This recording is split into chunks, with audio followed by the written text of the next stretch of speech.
The year was 1965. The world was vibrating with a frequency that felt suspiciously like a countdown. In Vietnam, the conflict was escalating into a full-scale war. In London, the Beatles were transforming from pop idols into cultural deities. And in the sprawling industrial cathedrals of Detroit, the engineers were engaged in an arms race that was no longer a secret, but a screaming, smoking declaration of war. 1965 is often remembered as the year the muscle car era truly solidified, but if you look at the history books, the narrative is usually dominated by two titanic shadows, the Pontiac GTO and the Ford Mustang. These two cars sucked all the oxygen out of the room. The GTO had just become a standalone model, legitimizing the concept of the mid-size brawler, while the Mustang was busy becoming the fastest-selling consumer product in human history. But history, as it often does, has a blind spot. While the masses were clamoring for ponies and goats, there was a subversive undercurrent of performance happening in the margins. Manufacturers were stuffing massive engines into family sedans, compact grocery getters, and luxury barges, trying to see what would stick. If you were a discerning buyer in 1965, someone who refused to follow the herd, you did not buy a Mustang. You bought something rarer, stranger, and often significantly faster. We are looking back at the 7 forgotten kings of 1965, machines that offer a mechanical purity and a stylistic audacity that the icons simply cannot match. If we are to speak of tragedy in the automotive world, we must begin with the sacrificial lamb of the Ford Motor Company, the Falcon Sprint. It is impossible to overstate the cruelty of the Falcon's fate. The 1964 Falcon was the donor organism. It provided the chassis, the suspension, and the powertrain that made the Mustang possible. But when the Mustang arrived, it did not just share the showroom, it cannibalized the Falcon's soul. By 1965, the Falcon Sprint was a dead car walking. However, the connoisseur knows that the 1965 Sprint was actually the superior driving machine. While the early Mustangs were plagued by a certain looseness, the Falcon Sprint was a square-shouldered professional. The Sprint's party trick for 1965 was the introduction of the Challenger 289 V8 as standard equipment. This was the same small-block architecture found in the Galaxies and Mustangs, breathing through a 2-barrel carburetor and squeezing air at a ratio of 9.3 to 1. On paper, 200 horsepower and 282 pound-feet of torque sounds modest. But the Sprint rode on a 109.5-inch wheelbase unibody that had been stiffened with convertible-style floor pans. A hardtop Sprint equipped with the 4-speed manual transmission tipped the scales at a mere 2,800 pounds. This gave it a power-to-weight ratio that made it feel eager, almost frantic to please. With only 2,806 hardtops built, the Falcon Sprint is the connoisseur's choice. A reminder that sometimes the father is more capable than the son. If you were a Mopar loyalist in 1965 and you wanted a compact car that could punch above its weight class, you did not look at a Falcon. You looked for a badge that did not make any sense. Before the Dodge Charger became the B-body Leviathan that jumped over San Francisco hills, the name was quietly test-marketed on a compact. Enter the 1965 Dodge Dart Charger GT273. This is a car so obscure that even die-hard Mopar enthusiasts often mistake it for a dealer-installed package. It was a factory-limited run that holds the distinction of being the very first Dodge to wear the Charger script. Every single one of these 480 units left the factory painted in Yellowstone buff, a pale, unassuming yellow paired with a stark black interior. But the heart of the beast was the Charger 273. This was the high-compression version of Chrysler's new LA Series small block. We are talking about 10.5-to-1 compression pistons and a 4-barrel Carter AFB carburetor. It was rated at 235 horsepower, but the torque figure of 280 pound-feet is what mattered. When you dropped that powertrain into a chassis weighing roughly 3,000 pounds, you created a machine that buzzed with nervous energy. It was a scalpel in a world of sledgehammers. It vanished after a single year, an experiment that proved the concept of the compact muscle car years before the Dart Swinger became a household name. While Dodge was experimenting with making muscle cars smaller, American Motors Corporation was trying to make them weirder. In early 1965, AMC launched a Halo model intended to break their reputation for building sensible cars for sensible librarians.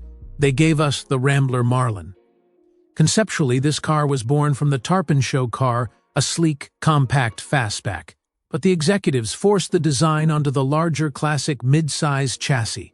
The result was a design anomaly, a car with a roofline that swept back in a teardrop arc all the way to the rear bumper, creating a fastback so massive it looked like a personal luxury yacht.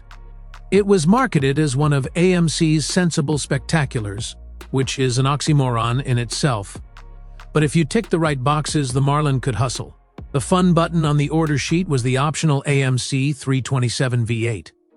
This was AMC's own iron, churning out 270 horsepower and a stump-pulling 359 pound-feet of torque. A period test saw a Flash-O-Matic-equipped Marlin cover the quarter-mile in 17.4 seconds. It was not going to terrify a GTO owner, but it was respectable for a plush fastback designed to carry 4 adults. AMC sold just over 10,000 Marlins in that shortened first year. It was a flawed masterpiece, a fish that was perhaps too big for its pond, but it remains one of the most distinctive shapes of the 1960s. However, for some buyers, compact and mid-size were dirty words. If you were a bank executive with a dark side, you wanted footprint. You wanted the Plymouth Sport Fury. In 1965, the Fury line graduated to the full-size C-body platform, a chassis so substantial it felt like it had its own gravitational pull. The Sport designation added bucket seats, a console, and enough exterior trim to dazzle a radar operator. Beneath that square suit lurked a monster, the optional Commando 426th Street Wedge. This engine is often forgotten in the shadow of the Hemi, but it was a titan in its own right.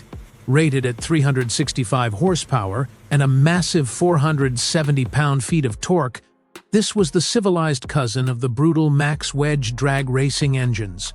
Motor Trend tested a Sport Fury equipped with this engine and the legendary TorqueFlite transmission, recording a 0 to 60 time of 8.2 seconds and a top speed exceeding 120 miles per hour. To move a slab of steel that large, that quickly, requires violence.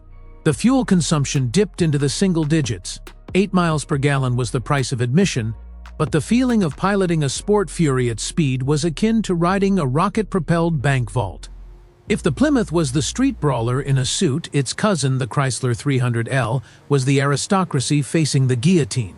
The letter series Chryslers are royalty in the automotive world, dating back to 1955, but 1965 marked the end of the line. The 300L was the 11th and final edition, a swan song for the concept of the banker's hot rod. Limited to just 2,845 cars, it wore the new Elwood Engel styling, crisp, linear, and slab-sided. Under the hood, the exotic cross-ram intakes were replaced by a standardized weapon, the 413 Golden Lion Wedge V8. With 360 horsepower and 470 pound-feet of torque, it provided the kind of thrust that feels inevitable rather than frantic. It hustled the 4,200-pound coupe to 60 miles per hour in 8.8 seconds. Inside, the 300L was a sanctuary of luxury, sharing most of its hardware with the standard 300 but adding exclusive badges to remind the neighbors that you had purchased the top dog. The death of the letter series after 1965 was a tragedy. It marked the moment when the 300 ceased to be a dedicated performance machine and became just another trim level. But perhaps you did not want luxury. Perhaps you wanted to hurt people's feelings. If that was your mission in 1965, there was only one choice: the Chevy Biscayne L78. The Biscayne was the bottom of the barrel, the fleet car, the taxi cab. It had rubber floor mats and zero status. But in the middle of the model year, Chevrolet introduced the Mark IV Big Block, the 396 turbojet, and, in a moment of glorious insanity, they allowed you to check the box for the L78 package on the humble Biscayne. This was not a truck engine, it was a race engine. It featured square-port cylinder heads, an 11:1 compression ratio, and a solid lifter camshaft. The official rating was 425 horsepower and 415 pound-feet of torque. When you installed this nuclear reactor into a two-door sedan Biscayne, which weighed only 3,800 pounds thanks to its lack of trim, you created the ultimate sleeper. This was the Bisquick. With a close ratio 4-speed manual and 411 rear gears, an L78 Biscayne could destroy almost anything on the road. Only 1,838 full-size cars were built with this engine in 1965.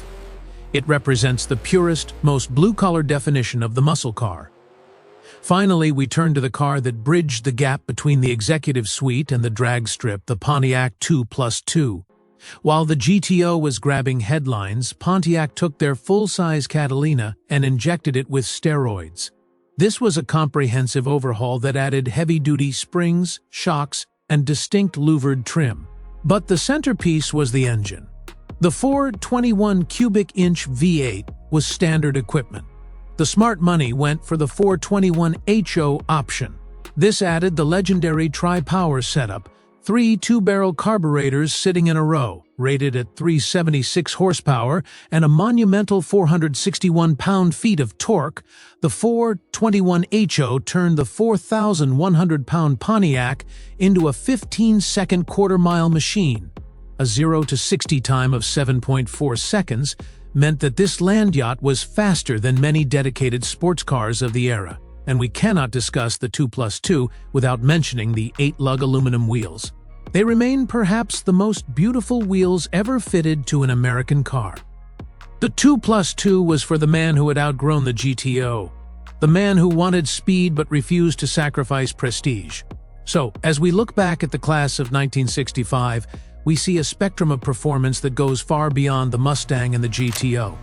We have the tragic precision of the Falcon Sprint, the frantic energy of the Dart Charger, the eccentric luxury of the Marlin, and the sleeper violence of the Biscayne. Each of these cars offers a different answer to the same question: how do you go fast?